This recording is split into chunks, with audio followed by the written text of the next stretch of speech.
Hi everyone, welcome to University and welcome to this series of Human Resource Management जहाँ पर हम cover करने वाले हैं Human Resource Management के पांचों unit in the series of 5 videos जहाँ पर हम लोग हर यूनिट के हर एक पर्टिकुलर टॉपिक को कवर करने वाले हैं in the form of important questions. So let's start with unit number 1 that is the part 1 of our series.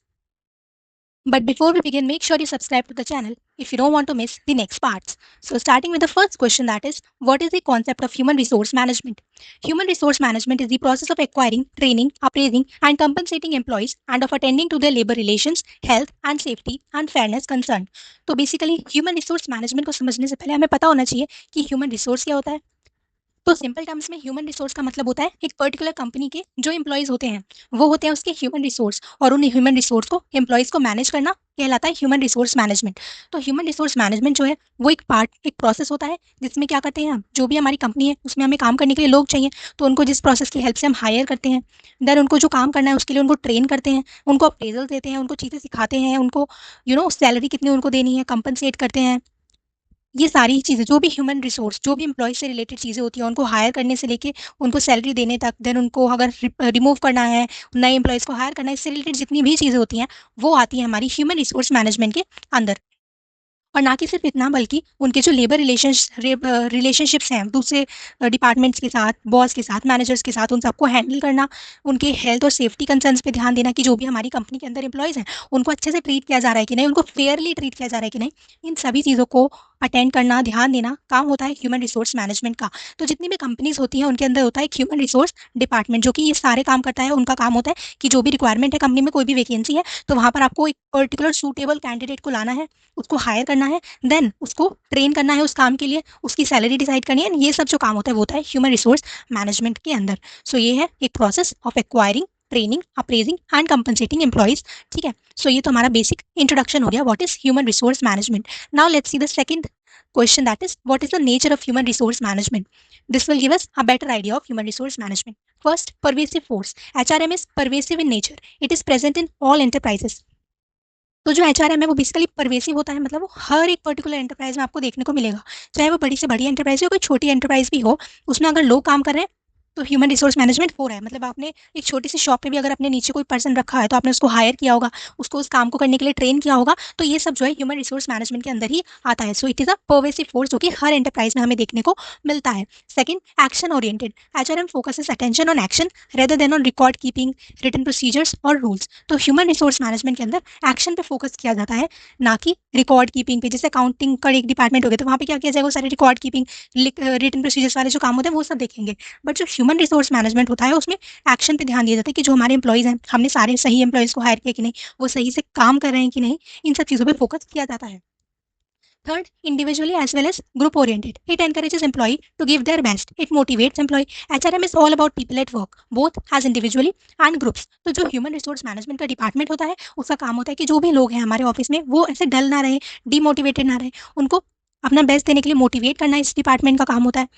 जो भी लोग हैं काम पे उनको इंडिविजुअली अगर उनको कोई प्रॉब्लम है उसको सॉर्ट आउट करना, देन एज अ ग्रुप अगर लोगों को हमारे कंपनी के अंदर प्रॉब्लम अराइज हो रही है तो उनको सॉल्व करना, ये सब काम होता है ह्यूमन रिसोर्स मैनेजमेंट का. Fourth one is future oriented. Effective human resource management helps an organisation meet its goals in the future by providing competent and well motivated employees. तो ये जो ह्यूमन रिसोर्स मैनेजमेंट होता है future oriented होता है, मतलब future में company अपने गोल्स को मीट कर पाए, ऑर्गेनाइजेशन अपने ऑब्जेक्टिव्स को अचीव कर पाए. ये इंश्योर करता है कैसे, कंपनी के अंदर कॉम्पिटेंट और वेल मोटिवेटेड एम्प्लॉयज को हायर करके. ये इसलिए इसको बोलते हैं कि ये फ्यूचर ओरिएंटेड होता है. Fifth, development oriented. Training is offered to sharpen and improve their skills. Employees are rotated on various jobs so that they gain experience and exposure. तो जो भी ह्यूमन रिसोर्स डिपार्टमेंट होता है उस पर्टिकुलर कंपनी का, जब वो एम्प्लॉयज़ को हायर करते हैं तो सीधे उनके ऊपर काम नहीं थोप दिया जाता है, उनको ट्रेनिंग दी जाती है उस काम को अच्छे से करने के लिए ताकि उनकी जो स्किल्स हैं वो इम्प्रूव हो. तो इसलिए डेवलपमेंट ओरिएंटेड होता है. जो एम्प्लॉयज़ हैं उनकी स्किल्स डेवलप होती हैं, साथ ही साथ उनको अलग अलग जॉब्स में कंपनी के अंदर रोटेट किया जाता है ताकि कि वो एक्सपीरियंस गेन कर सके, उनको अलग अलग डिपार्टमेंट्स का एक्सपोजर मिल सके. तो ह्यूमन रिसोर्स डिपार्टमेंट का काम होता है कि वो जो एम्प्लॉयज़ हैं उनके डेवलपमेंट पे ध्यान दे. Six, continuous function. It can not be practised only 1 hour each day और 1 day a week. It requires a constant alertness and awareness of human relation. तो ह्यूमन रिसोर्स मैनेजमेंट का काम ऐसा नहीं होता कि अभी कंपनी शुरू हुई है तो अभी हमने ह्यूमन रिसोर्स मैनेजमेंट किया, हमने लोगों को हायर किया एंड ह्यूमन रिसोर्स मैनेजमेंट खत्म. ऐसा नहीं होता, एक कंटिन्यूस फंक्शन है. जब तक हमारी कंपनी चलेगी वैसे ही तब तक हमारा जो ह्यूमन रिसोर्स का काम है वो भी चलता रहेगा. कैसे कि हमें लोगों को नए नए जो भी चेंजेस आ रहे हैं उसके अकॉर्डिंग उनको ट्रेन करना पड़ेगा, उनकी जो भी प्रॉब्लम्स आ रही है उसको सॉल्व करना पड़ेगा, उनको मोटिवेटेड रखना होगा, उनको अप्रेजल्स देने हैं, उनको परक्विजिट्स देने हैं, ये सारी चीज़ें जो है चलती रहती हैं। तो इसलिए इसको बोलते हैं कंटिन्यूअस फंक्शन। ये सब किसका काम होता है? ह्यूमन रिसोर्स मैनेजमेंट का काम होता है। Seventh, auxiliary services. HR department exists to assist and advise a line or operating managers. तो जितने भी बाकी डिपार्टमेंट्स एक पर्टिकुलर कंपनी के अंदर होते हैं, जैसे अकाउंटिंग डिपार्टमेंट हो गया, देन प्रोडक्शन डिपार्टमेंट हो गया, सेल्स डिपार्टमेंट हो गया, सभी डिपार्टमेंट में क्या चाहिए होते हैं? लोग चाहिए होते हैं। और लोग लाने का काम कौन करता है? और ऐसे वैसे लोग नहीं, अच्छे कॉम्पिटेंट लोग, स्किल्ड लोग, उनको ट्रेन करने का काम कौन करता है? HR department. तो ये ऑक्सिलरी सर्विसेज प्रोवाइड करता है। बाकी सारे डिपार्टमेंट जो है वो इसके ऊपर बेस्ड होते हैं। ठीक है, तो ये उन सबको हेल्प करता है। तो दिस इज द बेसिक कि ह्यूमन रिसोर्स मैनेजमेंट होता क्या है एंड उसका नेचर, यानी उसके हमने कुछ फीचर्स पढ़े। Now let's move to the third question, that is what is the importance of human resource management. कि आखिर ह्यूमन रिसोर्स मैनेजमेंट होना जरूरी क्यों है एक पर्टिकुलर ऑर्गेनाइजेशन के अंदर। तो इसके जो इंपॉर्टेंस है वो हम डिफरेंट डिफरेंट लेवल्स पे समझ के चलते हैं। सबसे पहले एंटरप्राइज लेवल पे समझते हैं। At the enterprise level, good human resource practices can help in attracting and retaining the best people in the organisation. मतलब अगर हमारी पर्टिकुलर कंपनी में ह्यूमन रिसोर्स डिपार्टमेंट बहुत अच्छा होगा तो वो क्या करेगा, हमें अच्छे से अच्छे लोग जो हैं, जो बहुत स्किल्ड लोग हैं, बहुत क्वालिफाइड लोग हैं, उनको अट्रैक्ट करने में हेल्प करेगा एंड साथ ही साथ उनको ऑर्गेनाइजेशन में रिटेन करने में हेल्प करेगा। अगर हमारा ह्यूमन रिसोर्स डिपार्टमेंट अच्छा नहीं है, वो लोगों की प्रॉब्लम सॉल्व नहीं करता है, उनको अच्छे से ट्रेनिंग नहीं देता है, उनकी क्वायरीज को सॉल्व नहीं करता है, तो भले ही हम लोग अच्छे क्वालिफाइड लोगों को अपनी फर्म में ले भी आए बट वो रिटेन नहीं कर पाएंगे हम उनको। तो उनको रिटेन करने के लिए और साथ ही साथ अट्रैक्ट करने के लिए भी एक अच्छा ह्यूमन रिसोर्स डिपार्टमेंट होना एक एंटरप्राइज के लिए बहुत जरूरी है। It helps in training people for challenging roles, developing right attitude toward the job and the company. तो जो ह्यूमन रिसोर्स डिपार्टमेंट होता है वो हेल्प करता है कि जो भी हमारे सामने चैलेंजिंग रोल्स आ रहे हैं, कोई बहुत बड़ा पोस्ट है, उसमें हमें पर्टिकुलर एम्प्लॉय को प्रमोट करना है। अब उसको वो सारी चीज़ें एकदम से मैनेज करने को देंगे बट उसको उसके लिए ट्रेनिंग देनी पड़ेगी। तो ये काम कौन करता है? Human resource department. और लोगों का जो एटीट्यूड अपनी जॉब के टुवर्ड्स, अपनी कंपनी के टुवर्ड्स वो पॉजिटिव रहे, अच्छा रहे, तो ये सब चीज़ें इंश्योर करने का काम करता है ह्यूमन रिसोर्स डिपार्टमेंट। तो इसलिए ये एंटरप्राइज लेवल पे बहुत ज़्यादा इंपॉर्टेंट है ताकि हम अपने गोल्स को अचीव कर पाएँ, अच्छे लोग हमारी ऑर्गेनाइजेशन में आए और रिटेन रहें। इसलिए now at the individual level, it promotes team work and team spirit among employees. तो जो ह्यूमन रिसोर्स डिपार्टमेंट होता है, मैनेजमेंट करता है, तो उससे वो क्या करता है कि जो हमारे जितने भी एम्प्लॉयज हैं उनके अंदर टीम वर्क, टीम स्पिरिट, ये वाली जो चीज़ें हैं ये प्रमोट करता है ताकि सब लोग मिलजुल के काम करें। It offers excellent growth opportunities to people who have the potential to rise. And लोगों को प्रमोट करना, उनको ग्रोथ अपॉर्चुनिटीज प्रोवाइड करना, उनको बेटर सैलरीज प्रोवाइड करना भी ह्यूमन रिसोर्स डिपार्टमेंट का ही काम होता है ताकि जो भी लोग हैं जिनके पास पोटेंशियल है राइज करने का, वो अपनी करियर में एक्सेल कर सकें। It allows people to work with diligence and commitment. और ये लोगों पे चेक रखता है कि सब लोग अपना काम सही से कर रहे हैं कि नहीं। तो इसलिए जो लोग हैं वो भी अपना अच्छे से और कमिटमेंट के साथ काम करके चलते हैं। So this is the importance of human resource management. Now let's see question number 4, what are the functions of human resource management. First one is managerial functions. तो कुछ काम होते हैं इसके मैनेजमेंट से related. First one is planning. Human resource management involves forecasting need for human resources, predicting trends in labor market, wages, union demand, etc., and their impact on the organization. तो जो human resource management है उसमें सबसे पहला जो काम आता है वो है प्लान करना। क्या प्लान करना? कि हमारी जो पर्टिकुलर कंपनी है उसमें फ्यूचर में क्या किसी पर्टिकुलर वैकेंसीज आ सकती हैं, कोई ह्यूमन रिसोर्स की ज़रूरत पड़ सकती है, इसको पहले से सोच के चलना। मतलब एकदम से कोई पर्सन अगर छोड़ के चला जाएगा और वहाँ पर कोई पर्सन उसको रिप्लेस करने के लिए नहीं होगा तो कंपनी को बहुत ज़्यादा लॉस हो सकता है। तो ये पहले से फोरकास्ट करके चलना कि कब हमारे पास ह्यूमन रिसोर्स की नीड अराइज होगी, ये ह्यूमन रिसोर्स मैनेजमेंट का काम होता है। देन लेबर मार्केट में, वेजेस में, यूनियन डिमांड में कि लोगों की कितनी सैलरी चल रही है मार्केट में, ये सब चीज़ें देखने का जो काम होता है, ये जो ट्रेंड्स है इनको प्रिडिक्ट करने का काम भी ह्यूमन रिसोर्स मैनेजमेंट का ही होता है। और इन सब चीज़ों का ऑर्गेनाइजेशन पे क्या इम्पैक्ट पड़ेगा इसको ध्यान में रखते हुए प्लानिंग करना। This is the first managerial function of human resource management. Second, organising. Organising is the process of allocating task among the members of the group, establishing authority responsibility relationship among them. तो एक particular कोई हमारे पास project आया है, अब उसको हमने different different task में बांट दिया। अब वो जो टास्क है उसको किस पर्सन को अलॉट करना है, किस पर्टिकुलर एम्प्लॉय को ये काम देना है, कौन इसके लिए बेस्ट फिट होगा, ये चूज करना भी ह्यूमन रिसोर्स मैनेजमेंट का ही काम होता है। साथ ही साथ कौन किसके अंडर काम करेगा, हमें टीम्स, मैनेजर के अंदर टीम्स बनेंगी डिफरेंट डिफरेंट, उस टीम को लीड हेड कौन करेगा, कौन जो है किस चीज़ किसको अकाउंटेबिलिटी किसके टुवर्ड्स होल्ड करेगा, किसको रिस्पॉन्स करेगा, ये सब चीज़ें जो अथॉरिटी रिस्पॉन्सिबिलिटी रिलेशनशिप्स होती हैं ये स्टैब्लिश करने का काम भी ह्यूमन रिसोर्स मैनेजमेंट का होता है। So this is the organising function. Organise करके चलना, टास्क वगैरह लोगों को एलोकेट करना उनकी स्किल्स के according. Third one is directing. Directing is the process of motivating, activating, leading and supervising people. So directing का मतलब होता है ओवरऑल तुमने सबको काम दे दिया ना, उनको काम करने के लिए मोटिवेट करना, जो भी काम लोग कर रहे हैं उसको देखते हुए चलना, सबको लीड करना, ये सब काम होता है, ये होता है ह्यूमन रिसोर्स मैनेजमेंट का। सो ये होता है directing. Now fourth one is controlling. It implies checking, verifying and regulating to ensure that everything occurs in conformity with the plans. तो कंट्रोलिंग का मतलब होता है चेक करके चलना कि जितनी भी चीज़ें हो रही हैं, जो भी लोग काम कर रहे हैं, वो हमारे जो प्लान्स थे, जो हमने उनको टास्क दिए हैं, वो उसी तरीके से कर रहे हैं जो कि हमारे प्लान्स थे कि नहीं। ये चीज़ें वेरीफाई करके और रेगुलेट करके चलना is called controlling. So these are the managerial functions of human resource management. Plan करना, ऑर्गेनाइज करना, डायरेक्ट करना एंड लास्ट में सब चीज़ें कंट्रोल करना। नाउ कुछ ऑपरेटिंग फंक्शंस देखते हैं ह्यूमन रिसोर्स मैनेजमेंट की। First one is procurement function. It is concern with securing and employing the right kind and proper number of people required to accomplish organisational objectives. तो ये जो procurement function होता है, ये तो मोस्ट बेसिक फंक्शन होता है कि जो कंपनी है उसके अंदर हमें जो राइट काइंड ऑफ पीपल हैं और कितने लोग चाहिए और कैसे, कौन से स्किल के, कौन से एजुकेशनल बैकग्राउंड के लोग चाहिए, ये सब चीज़ें मेक श्योर करना कि वैसे लोग हमारी कंपनी में आए।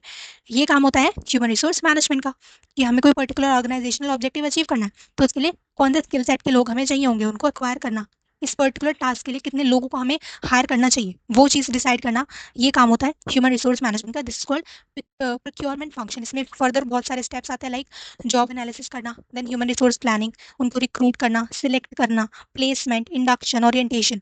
दीज आर फर्दर सब parts of procurement function. Second operating function is development function. HRM is the process of improving the knowledge, skills, aptitudes, and values of employees so that they can perform the present and future jobs more effectively. तो human resource management का सिर्फ काम ये नहीं होता कि आप जो स्किल्ड लोग हैं उनको ले आओ अपनी कंपनी में एंड उनसे काम करवाओ, बल्कि जो लोग आप लेके आए हो okay they are skilled, but उनकी जो नॉलेज है उसको इंप्रूव करना, उनको ग्रोथ अपॉर्चुनिटीज देना, उनकी स्किल्स बढ़े जैसे जैसे वो काम कर रहे हैं, उनकी वैल्यूज इंप्रूव हो, ये सब पे मेक श्योर करना भी ह्यूमन रिसोर्स मैनेजमेंट का काम होता है एंड इसको बोलते हैं डेवलपमेंट फंक्शन, ताकि कि वो जो अभी की काम है उसको और ज़्यादा अच्छे से कर सकें, बाद में भी अगर वो कोई काम करते हैं तो उसको इफेक्टिवली परफॉर्म कर सके। इसके अंदर फर्दर सब पार्ट्स आते हैं performance and potential appraisal, training, उनको ट्रेनिंग देना, executive development, career planning and development. So this was the development function of HRM. Now let's see the compensation function. नाम से ही पता चल रहा है it refers to providing equitable and fair remuneration to employees for their contribution to the attainment of organizational objectives. इसका मतलब होता है कि जो भी एम्प्लॉयज ने अपना कंट्रीब्यूशन किया है ऑर्गेनाइजेशन के ऑब्जेक्टिव्स को अचीव करने के लिए, उसके अकॉर्डिंग उसने इतनी मेहनत करी है तो उसको इक्विटेबल और फेयर सैलरी मिलनी चाहिए। ये चीज़ को मेक श्योर करना होता है कंपनसेशन फंक्शन। मतलब जो कंपनी के रिसोर्सेज है उसके अकॉर्डिंग हम उनको सैलरी पे करें, साथ ही साथ उस पर्सन ने जितना कंट्रीब्यूशन किया है उसके लिए भी वो फेयर हो। ऐसा एक कंपनसेशन फंक्शन ये जो है काम होता है ह्यूमन रिसोर्स मैनेजमेंट का। Fourth one is integration function. It is a process of reconciling the goals of the organisation with those of its members. तो बेसिकली जो हमारी ऑर्गेनाइजेशन गोल है उसको अचीव करना हमारा मेन फंक्शन है, बट अगर जो लोग हैं कंपनी के वो सोचेंगे कि यार हमें का मतलब है ऑर्गेनाइजेशन के गोल से, वो सिर्फ अपने पर्सनल गोल्स के लिए काम करेंगे, तो we will not be able to achieve our goals, organisational goals. तो ऑर्गेनाइजेशन गोल्स को जो मेंबर्स एम्प्लॉयज हैं उनके गोल से अलाइन करना, रिकंसाइल करना, this is called integration functions. ताकि जो एम्प्लॉयज हैं उनको लगे कि हाँ अगर वो ऑर्गेनाइजेशन के गोल की तरफ काम करें तो उनको भी इंप्रूवमेंट मिल रहा है अपनी जॉब में, अपने सैलरी में, वो चीज़. Fifth one is maintenance function. It is concern with protecting and promoting the physical and mental health of employees. Maintenance function होता है कि जो तुम्हारी कंपनी के एम्प्लॉयज हैं उनकी फिजिकल हेल्थ पे ध्यान दो, उनको इतना ओवर टाइम मत करवाओ, उनको जो लंच वगैरह प्रोवाइड कर रहे हो अगर तो वो ठीक होना चाहिए, अगर उनको लीव्स चाहिए, सिक लीव्स चाहिए तो वो उनको प्रोवाइड की जानी चाहिए. एंड उनकी मेंटल हेल्थ पे भी ध्यान देना कंपनी का काम होता है कि कोई भी एम्प्लॉयज जो है ऐसा ना हो कि वो काम कर करके डिप्रेशन में चला जाए. सो इन सभी चीज़ों पे ध्यान देना, ऐसी एक्टिविटीज़ करवाना, मेंटल हेल्थ से रिलेटेड प्रोग्राम्स देना लोगों को, जिम मेंबरशिप देना, ये सब चीज़ें जो है कंपनीज का काम होता है. This is called maintenance function of human resource management. So this was the functions of human resource management. इसमें हमने पहले कुछ मैनेजरियल फंक्शंस पढ़े एंड देन कुछ ऑपरेटिंग फंक्शंस पढ़े. Now let's see the fifth question, what is the role of an HR manager. तो जो HR manager होता है, जो ह्यूमन रिसोर्स डिपार्टमेंट है हमारा पूरा, जो ये सारे इतने सारे काम जो हमने डिस्कस करे वो करने वाला है, उसका जो लीडर होने वाला है, मैनेजर जो होने वाला है, उसका क्या रोल होता है, let's see. First one is administrative role. First, policy maker. The HR manager helps management in the formation of policies governing talent acquisition and retention. तो जो भी एम्प्लॉय की एक्विजिशन से रिलेटेड पॉलिसीज होती हैं, रिटेंशन से रिलेटेड पॉलिसीज होती हैं, लेती है कौन है उनको, मैनेजमेंट बनाती है सारी पॉलिसीज. बट जो ह्यूमन रिसोर्स मैनेजर होता है वो हेल्प करता है मैनेजमेंट को ये सारी पॉलिसीज बनाने में, अपना पर्सपेक्टिव रखता है, अपना पॉइंट ऑफ व्यू देता है, अपने सजेशन उन लोगों को देता है. तो वो एक पॉलिसी मेकर की तरह काम करता है, जो भी एम्प्लॉयज से रिलेटेड पॉलिसीज होती है उसमें वो पार्टिसिपेट करता है. Second, administrative expert. The administrative role of an HR manager is heavily oriented to processing and record keeping, maintaining employee files.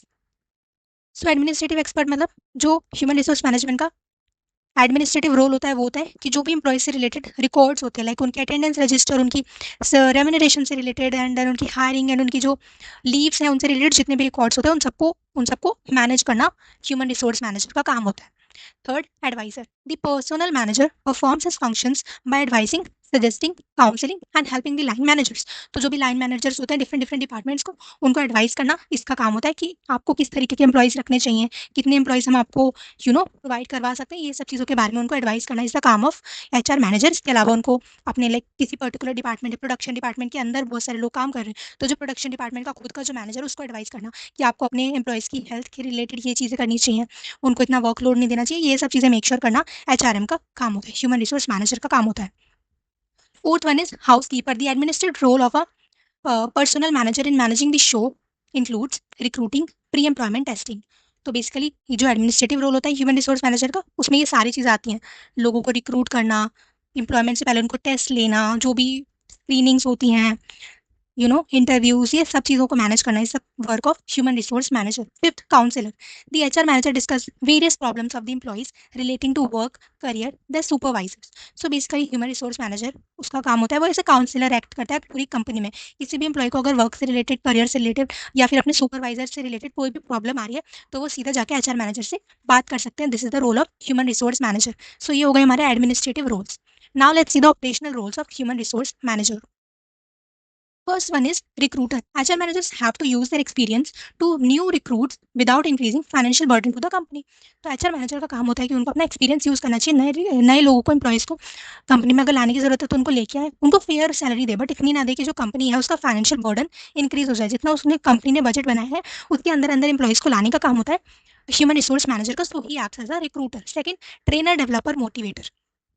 So HR manager have to find skill deficiencies from time to time, offer meaningful training opportunities. तो उसका काम होता है कि वो employees पे नजर रखे, अगर किसी में कहीं पे भी आपको स्किल डेफिशिएंसी दिख रही है, मतलब इस पर्टिकुलर पर्सन के अंदर ये जॉब परफॉर्म करने के लिए अभी अप्रोप्रिएट स्किल नहीं है, तो उसको ट्रेनिंग देने का काम है एचआर मैनेजर का। Third is linking pin. The HR manager is often deputed to act as a linking pin between various divisions of an organization. तो जितने भी डिविजन है ऑर्गेनाइजेशन को, इनको एक तरीके से लिंक करने का काम एचआर मैनेजर करता है, क्योंकि चाहे किसी भी डिपार्टमेंट का एम्प्लॉय हो, वो डायरेक्टली एचआर मैनेजर से कनेक्ट करके अपनी प्रॉब्लम्स को एड्रेस कर सकता है। Fourth one is mediator. The personal manager act as a mediator in case of friction between two employees, group of employees. तो अगर कोई भी लड़ाई हो रही है हमारी पूरी ऑर्गेनाइजेशन के अंदर, चाहे दो एम्प्लॉयज के बीच में हो रही है, ग्रुप ऑफ एम्प्लॉयज के बीच में हो रही है, किसी एम्प्लॉय को अपने बॉस से प्रॉब्लम है, तो इन सभी केसेस के अंदर जो प्रॉब्लम को सॉल्व करने का काम होता है वो होता है human resource manager. So we can say that he acts as a mediator. Now these were the operational roles. Now let's see the strategic roles of human resource manager. First one is building core competency. HR manager have a great role in developing core competency by the firms. This may be in the form of human resources, marketing capability, or technological capability. तो कोई भी company जो है, कोई भी firm है, वो अगर कोर कॉम्पिटेंसी बिल्ड कर पा रही है, मतलब एक पर्टिकुलर फील्ड में अगर वो एक्सेल कर पा रही है, तो उसके पीछे जो सबसे इंपॉर्टेंट रोल होता है वो एचआर मैनेजर का होता है, क्योंकि वो ही कंपनी में ऐसे लोग ला रहे हैं जो कि उस पर्टिकुलर चीज़ में एक्सपर्ट हैं। तो ये जो कोर कॉम्पिटेंसी बिल्ड करने के लिए ग्रेट रोल प्ले करता है वो होता है एचआर मैनेजर। वो चाहे ह्यूमन रिसोर्सेज लाना हो, मार्केटिंग करना हो, मार्केटिंग कैपेबिलिटी, टेक्नोलॉजिकल कैपेबिलिटी, हर फील्ड में वो कंट्रीब्यूट करते हैं। Second one is providing purposeful direction. One of the most important task of a professional manager is to ensure that the mission of an organisation has been internalised by each individual working in the organisation. तो पूरी company को एक direction देना कि सब लोग एक particular organisation objective को अचीव करने के टुवर्ड्स काम कर रहे हैं, ये एक मोस्ट इंपॉर्टेंट टास्क होता है एक मैनेजर का, ह्यूमन रिसोर्स मैनेजमेंट का, कि इंश्योर करे कि जो मिशन है ऑर्गेनाइजेशन का वो हर एक इंडिविजुअल के पर्सनल ऑब्जेक्टिव्स के साथ अलाइन कर दिया गया है, ताकि वो सब टुगेदर एक ही फोर्स से मोटिवेटेड रहे ऑर्गेनाइजेशन के गोल को अचीव करने के लिए, काम करने के लिए। Third one is creating competitive advantage. The first is cost leadership, which means the firm aims to become the low cost leader in the industry. The second competitive strategy is differentiation, under which the firm seeks to be unique. So competitive advantage create करने में भी HR manager help करता है। Competitive advantage हम दो तरीकों से कर सकते हैं अचीव, या तो हम कॉस्ट लीडर बन जाए, यानी कि हम जो है पूरी इंडस्ट्री में सबसे कम कॉस्ट पे अपने गुड को प्रोवाइड कर सकें as compare to the competitor. तो कॉस्ट लीडर बन जाएंगे, सबसे कम कॉस्ट पे सेम क्वालिटी की चीज़ प्रोवाइड करेंगे, तो हमें कॉम्पिटेटिव एडवांटेज मिल जाएगा। और सेकंड है कि हम डिफरेंशिएशन करें, मतलब कि हम एक ऐसा प्रोडक्ट दें जो कि पूरी मार्केट में सबसे यूनिक है, तो इसकी तरीके से भी हम कॉम्पिटेटिव एडवांटेज अचीव कर सकेंगे। Fourth one is facilitation of change. The HR manager will be required to act as change agents through great involvement in environmental scanning. तो अगर हमें अपनी कंपनी के अंदर, ऑर्गेनाइजेशन के अंदर कोई भी चेंज लाना है, तो हमें क्या चाहिए कि जितने भी लोग हैं हमारी ऑर्गेनाइजेशन के अंदर वो उस पर्टिकुलर चेंज को एक्सेप्ट करें, उसके अकॉर्डिंग अपने काम को चेंज करें, अपने वर्किंग स्टाइल को चेंज करें।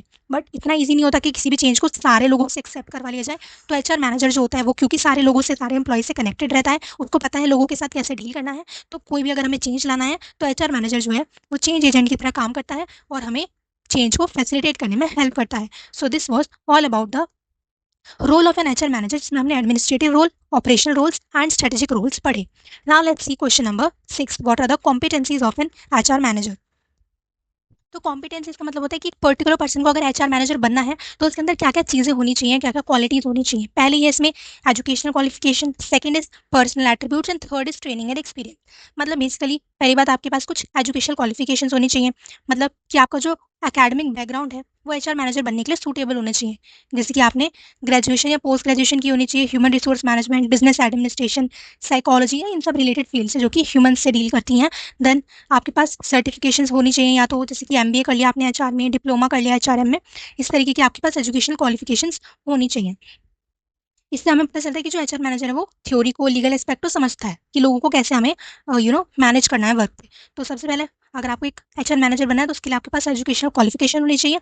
Second, personal attributes. Personal attributes का मतलब होता है आपके अंदर कुछ पर्सनल क्वालिटीज़, कुछ सॉफ्ट स्किल्स होनी चाहिए, जैसे कि आपकी कम्युनिकेशन स्किल्स अच्छी होनी चाहिए, क्योंकि आपको इतने सारे लोगों से डील करना है, इतने सारे एम्प्लॉइज से, मैनेजमेंट से डील करना है, तो आपको बोलना, सुनना, ये सब चीज़ें अच्छे से आनी चाहिए। Then empathy and patience. तो मोस्ट इंपॉर्टेंट स्किल है कि आपके अंदर एम्पैथी होनी चाहिए ताकि आप जो एम्प्लॉइज हैं उनकी प्रॉब्लम्स को समझ सको, एंड पेशेंस होना चाहिए ताकि अगर कोई भी कॉन्फ्लिक्ट है तो उसको आप अच्छे से रिजॉल्व कर सको। ऐसा ना हो कि आप खुद ही उस चीज़ में खुद ही लड़ने लग जाओ। तो ये चीज़ें हैं जो बहुत ही इंपॉर्टेंट स्किल्स हैं एक ह्यूमन रिसोर्स मैनेजर बनने के लिए। Then problem solving ability, leadership skill होनी चाहिए, डिसीजन मेकिंग स्किल, ये सब बेसिक स्किल जो है ये आपकी होनी चाहिए। Third one is training and experience. इसका मतलब है आपके पास ना कि सिर्फ थियोरेटिकल नॉलेज, ना कि सिर्फ आपने डिग्री कर ली, आपके पास जो प्रैक्टिकल एक्सपोजर होना चाहिए। जैसे कि आपने उस पर्टिकुलर फील्ड में इंटर्नशिप की होनी चाहिए, जॉब की होनी चाहिए, एचआर डिपार्टमेंट में कहीं भी आपने जॉब की है, आपके पास ट्रेनिंग आपने की है, जैसे रिक्रूटमेंट हो गया, पेरोल, एम्प्लॉय एंगेजमेंट, ये सभी किसी ना किसी फील्ड में आपने ट्रेनिंग ली हुई है। या फिर आपके पास आपने जो है वर्कशॉप्स अटेंड करी हैं, सेमिनार्स अटेंड करी हैं ह्यूमन रिसोर्स से रिलेटेड, या फिर आपके पास इंटरव्यूज़ को हैंडल करना, एम्प्लॉय ग्रीवियंसेस को समझना, ये सब चीज़ों में अगर आपके पास नॉलेज है तो ये हो जाती है आपकी training and experience. So basically this is a very simple topic. Competency में सबसे पहले आपके पास एजुकेशन क्वालिफिकेशन होनी चाहिए, देन आपके पास पर्सनल एट्रीब्यूट्स यानी कुछ क्वालिटीज़ होनी चाहिए, देन आपके पास ट्रेनिंग एंड एक्सपीरियंस होना चाहिए इस फील्ड का, तभी आप एक अच्छे एचआर मैनेजर बन सकते हो। Now let's see question number 7, what are HR policies and their features. HR policies are developed by the top management to assist the managers at various levels to deal with the people at work. तो HR policies बनाते हैं top management के लोग, जो कि managers को help करते हैं कि हमें जो लोग हैं उनके साथ कैसे डील करना है। HR policies are based upon or derived from the human resource objective of the organization. तो ह्यूमन रिसोर्स पॉलिसीज किसके ऊपर बेस होती है, जो ह्यूमन रिसोर्स ऑब्जेक्टिव है, मतलब हमारे को अपनी ऑर्गेनाइजेशन के अंदर जो एम्प्लॉयज हैं वो कितने एम्प्लॉयज चाहिए, वो किस स्किल, कौन सा स्किल सेट उनके पास होना चाहिए, उनके साथ कैसे डील करना है, ये सभी चीज़ों को डील करता है हमारा ह्यूमन रिसोर्स पॉलिसीज। इन सब चीज़ों को आंसर करती है हमारी ये सारी policies. Human resource policies are general statements of broad understanding. तो ये कुछ जनरल स्टेटमेंट्स होती हैं जो कि हमें एक ब्रॉड अंडरस्टैंडिंग देती हैं कि व्हाट, मतलब कि कंपनी का क्या प्रोसीजर है ह्यूमन रिसोर्स के साथ डील करने के रिलेटेड, एंड वो सब चीज़ें। Human resource policies reflect the recognized intention of top management with regard to the human resource of the organization. तो human resource policy कौन बनाता है, टॉप मैनेजमेंट बनाती है। तो फिर वो हमें रिफ्लेक्ट करती है कि टॉप मैनेजमेंट की कंपनी के ह्यूमन रिसोर्स के रिलेटेड क्या इंटेंशन है, वो हमें उनकी पॉलिसी से पता चल जाती है। Human resource policies are standing plans, they can be used again and again as standing answers to problems of a recurring nature. तो ऐसा नहीं है कि बार बार ह्यूमन रिसोर्स पॉलिसी बनाई जाती है, एक बार बना दी है तो उसको हम बार बार यूज़ कर सकते हैं, क्योंकि जो एक बहुत जनरल स्टेटमेंट्स होती हैं इनको हम डिफरेंट डिफरेंट सिचुएशंस में रिक्वायर्ड मॉडिफिकेशंस के साथ अप्लाई करके अपनी प्रॉब्लम्स को सॉल्व कर सकते हैं। So these are the basic features of human resource policies. Now let's see the eighth question, that is what is diversity at the workplace, its benefit and challenges। तो workplace यानी office के अंदर diversity यानी different different field के backgrounds के लोगों को होना, ये होता क्या है डाइवर्सिटी, एंड इसके बेनिफिट्स क्या होते हैं, इसकी वजह से चैलेंजेस क्या क्या क्रिएट होते हैं। Let's see. तो it means recruiting, training, understanding, accepting and valuing differences, pleasing people. Recruiting people from different backgrounds, divergent backgrounds, to work in a corporate space is called workplace diversity। तो workplace diversity का मतलब होता है कि हम क्या करेंगे, डिफरेंट डिफरेंट जो बैकग्राउंड के लोग हैं, डिफरेंट स्टेट्स के, डिफरेंट एजुकेशनल बैकग्राउंड के लोगों को रिक्रूट करना एक पर्टिकुलर सेम कॉर्पोरेट स्पेस में, this is called workplace diversity. Simple. Benefits क्या होते हैं वर्कप्लेस डाइवर्सिटी के, न्यू पर्सपेक्टिव्स। अब डिफरेंट डिफरेंट जगहों के अगर लोग आ रहे हैं जिनका डिफरेंट डिफरेंट बैकग्राउंड है, एजुकेशनल बैकग्राउंड है, पर्सनल बैकग्राउंड, रिलीजियस बैकग्राउंड है, तो इससे हमें अलग अलग पर्सपेक्टिव देखने को मिलते हैं, कोई एक सिचुएशन में हमें डिफरेंट डिफरेंट आइडियाज़ मिलते हैं। So this is the benefit. Then wider talent pool, talent pool wide हो जाता है। अगर हम सोच रहे हैं कि हमें बस एक पर्टिकुलर सिटी है, वहीं के लोगों के साथ हम डील करेंगे, हमें यहीं के एम्प्लॉयज़ चाहिए। तो फिर आपका जो टैलेंट पूल है वो इस पर्टिकुलर सिटी से लिमिटेड होगा। बट अगर आप ओपन रखते हैं, रिमोट अपॉर्च्युनिटीज़ क्रिएट करते हैं, तो उसको आपको वाइडर टैलेंट पूल मिलेगा। डिफरेंट डिफरेंट कंट्री के, मे बी सिटीज़ के, स्टेट्स के लोग जो हैं, जो बेस्ट हैं अपनी फील्ड्स में, उनके साथ आप कोलैबोरेट करके अपनी ऑर्गेनाइजेशन को और ज़्यादा इंप्रूव कर सकते हैं। Now third one is employee excellence. Again same चीज़ कि हम डिफरेंट डिफरेंट एक वाइडर रेंज ऑफ एप्लीकेंट्स के साथ डील करेंगे, तो उसमें से जो बेस्ट एम्प्लॉयज़ हैं उनको हम चूज़ कर सकेंगे। D increase profit. तो इससे हमारे अल्टीमेटली प्रॉफिट इंप्रूव हो गया अगर हम बेस्ट एम्प्लॉयज़ को हायर करेंगे। एंड न्यू बिजनेस प्रोस्पेक्ट्स, हमें नई अपॉर्चुनिटीज़ मिलेंगी, नए आइडियाज़ मिलेंगे। These are the benefits of workforce diversity. Now let's see the challenges of workforce diversity. Challenges क्या क्या होंगे अगर हम डिफरेंट डिफरेंट बैकग्राउंड्स के लोग ले रहे हैं? तो first, possibility of conflict among employees. अब इतने सारे लोग हैं, सबका बैकग्राउंड डिफरेंट है, तो सबके व्यू पॉइंट्स डिफरेंट होंगे, सबके पर्सपेक्टिव डिफरेंट होंगे। हो सकता है कोई एक पर्सन दूसरे के जो ओपिनियंस है उनको रिस्पेक्ट ना करे, इसकी वजह से कॉन्फ्लिक्ट होने की पॉसिबिलिटी बढ़ जाती है। Second, gender preferences. मतलब अगर हमारी पर्टिकुलर ऑर्गेनाइजेशन में मेल भी है, फीमेल भी है, बट कहीं न कहीं देखने को मिलता है कि जो मेल एम्प्लॉइज़ होते हैं they are paid more than female employees, या फिर कहीं-कहीं उल्टा भी हो सकता है, आई डोंट नो, बट इस तरीके के हमें जेंडर बायसेस देखने को मिल सकते हैं। Third one is cultural conflicts. Again different different culture के लोग हैं, तो कॉन्फ्लिक्ट होने के चांसेस बढ़ सकते हैं। रेजिस्टेंस टू चेंज, हो सकता है इतने सारे लोग हैं, सबका अपना ओपिनियन है। कुछ लोग जो है चेंज को एग्री करेंगे, हमें कोई चेंज करना है उसको एग्री करेंगे। वहीं बहुत सारे लोग हो सकता है उसको रेजिस्ट करें। वहीं अगर सेम बैकग्राउंड के लोग हैं तो उनका ओपिनियन मोस्टली चीज़ों पे कहीं न कहीं सेम होगा। Fifth is communication obstructions. Different background के लोग हैं, हो सकता है उनकी लैंग्वेजेस डिफरेंट हो, उनका कम्युनिकेशन स्टाइल डिफरेंट हो, तो कम्युनिकेशन बैरियर्स भी यहाँ पर क्रिएट हो सकते हैं। This was all about work place diversity, it's benefits and challenges. Now let's see question number 9. What is employee empowerment, its benefits and disadvantages? So, empowerment is a process of giving employees in the organization the power, authority, responsibility, resources, freedom to take decisions and solve work related problems. तो employ empowerment का मतलब होता है कि हमारी जो particular organisation है उसके अंदर जितने भी एम्प्लॉयज़ हैं उनको हम क्या कर रहे हैं, फ्रीडम दे रहे हैं, एक सेंस ऑफ पावर दे रहे हैं कि ऐसा नहीं है कि आपको जो काम दिया जाए आप एक रोबोट की तरह वो करो। हम आपको पावर देते हैं कि आप जो है रिस्पॉन्सिबिलिटी लो चीज़ों की, अपने डिसीजंस लो, काम को अपने पर्सपेक्टिव से कर सकते हो। इस तरीके की जो हम उनको फ्रीडम देते हैं that is called empowerment. Empowerment focuses on employees to make use of their full potential. तो अगर आप किसी भी पर्सन को फ्रीडम देते हो तो अपने पोटेंशियल को और अच्छे से यूटिलाइजेशन कर सकता है और इससे हमारे जो ऑर्गेनाइजेशन है उसको हेल्प मिलेगी। सो एम्प्लॉय एम्पावरमेंट का बेनिफिट क्या होता है कि जो हमारे एम्प्लॉयज़ हैं वो मोटिवेटेड रहेंगे। अगर वो अपने पर्सपेक्टिव्स को, आइडियाज़ को भी यूज़ कर पाएंगे ऑर्गेनाइजेशन में, तो इससे क्रिएटिविटी इंप्रूव होगी। ऑर्गेनाइजेशन के रिलेशनशिप्स हेल्दी रहेंगे। अगर आप एक पर्सन को बोलते हो आपको ये पूरा टू डू लिस्ट दिया है, इससे कंप्लीट करो, अपने घर जाओ, इसके अलावा आपको कुछ नहीं करना, अपना दिमाग नहीं लगाना, तो इस तरीके के ऑर्गेनाइजेशन में जो रिलेशनशिप्स हैं वो बहुत ही गंदे, टॉक्सिक रहते हैं।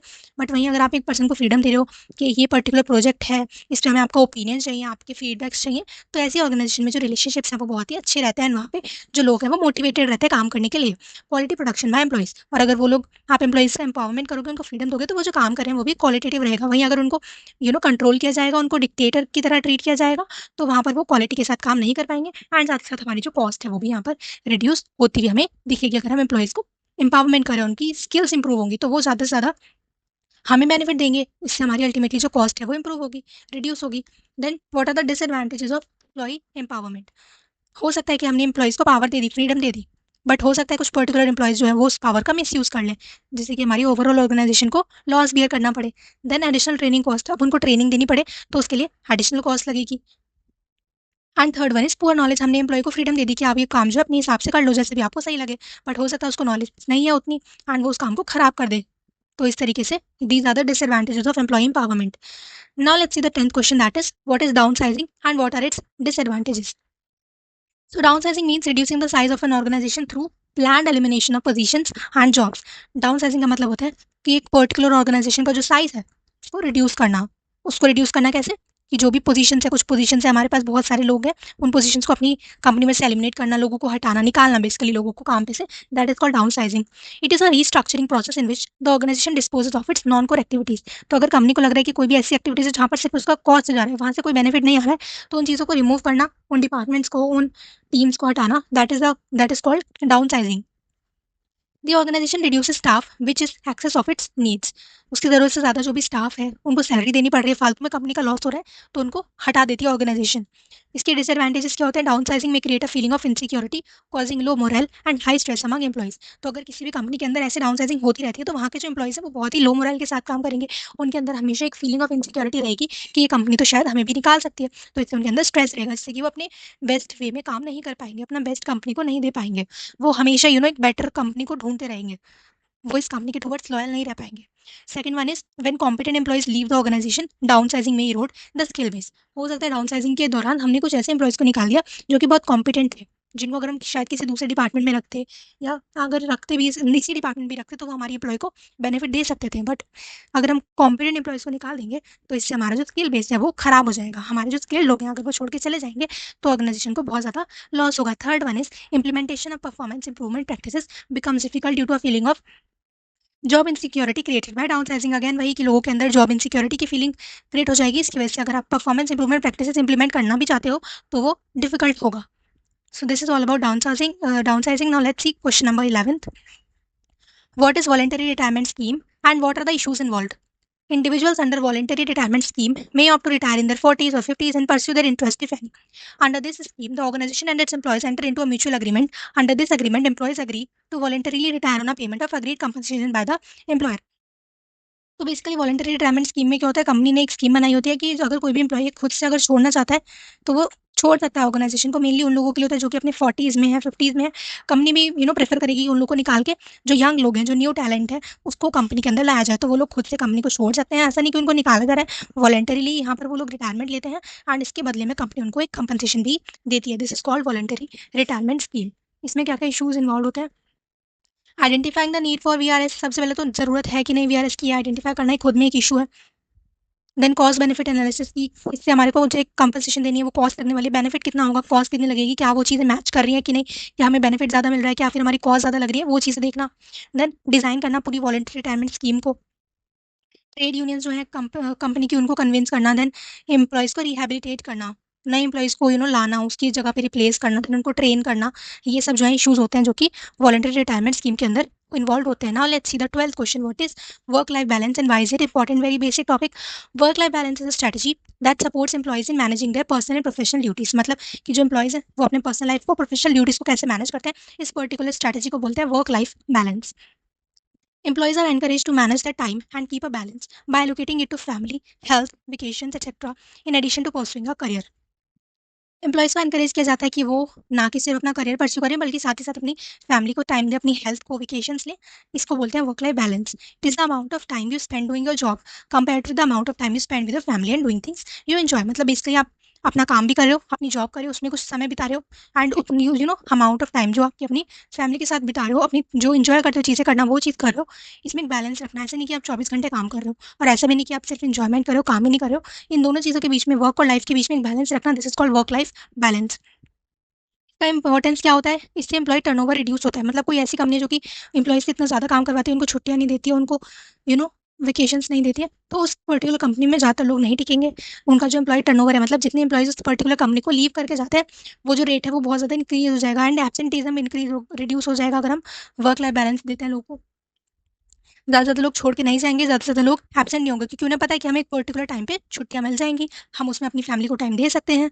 तो इससे हमारा जो एब्सेंटीइज़्म है कंपनी के अंदर, वो रिड्यूस होगा। वहीं कोई ऐसी कंपनी जहाँ पे छुट्टियाँ नहीं मिलती हैं, तो वहाँ पे बहुत ज़्यादा लोग एब्सेंट होना शुरू कर देंगे। Third one is improve performance. अगर लोग जो है अपनी लाइफ़ को बैलेंस रख पा रहे हैं एक ऑर्गेनाइजेशन में, तो वो अपने काम में भी अपना बेस्ट दे पाएँगे, उनकी परफॉर्मेंस इम्प्रूव होगी, एंड वो मोटिवेटेड रहेंगे काम करने के लिए। Now we are at the last question, that is what is the evolution of human resource management and how has its role transformed over time? So human resource management का कैसे evolution हुआ, पहले कैसा होता था, अभी कैसे वो change हो गया, let's see. The evolution of human resource management has seen a shift from traditional personnel management focused mainly on hiring, payroll and record keeping to a more strategic and people centric function. तो human resource management जो है उसने एक बहुत ही बड़ा shift देखा है from traditional personal management, जहाँ पर जो मेन फंक्शन जो फोकस होता था पहले, सिर्फ फोकस होता था पहले लोगों को हायर करने पे, उनको सैलरी देने पे और रिकॉर्ड्स कीप करने पे। बट अब क्या है, ह्यूमन रिसोर्स मैनेजमेंट का काम बहुत ज़्यादा बढ़ चुका है और बहुत इंप्रूव हो चुका है। लोगों को कैसे उनको हेल्प करना है, उनकी प्रॉब्लम्स को सॉल्व करना, उनको बेटर अपॉर्चुनिटीज़ प्रोवाइड करना, ट्रेनिंग प्रोवाइड करना, ये सब चीज़ों पे फोकस करता है। तो ये बहुत ज़्यादा चेंज हो चुका है from the traditional personal management. बहुत स्ट्रेटेजिक और पीपल सेंट्रिक फंक्शन बन चुका है। लोगों को उनकी प्रॉब्लम्स को, उनके रिक्वायरमेंट्स को ध्यान देने वाला एक हमारा फंक्शन बन चुका है।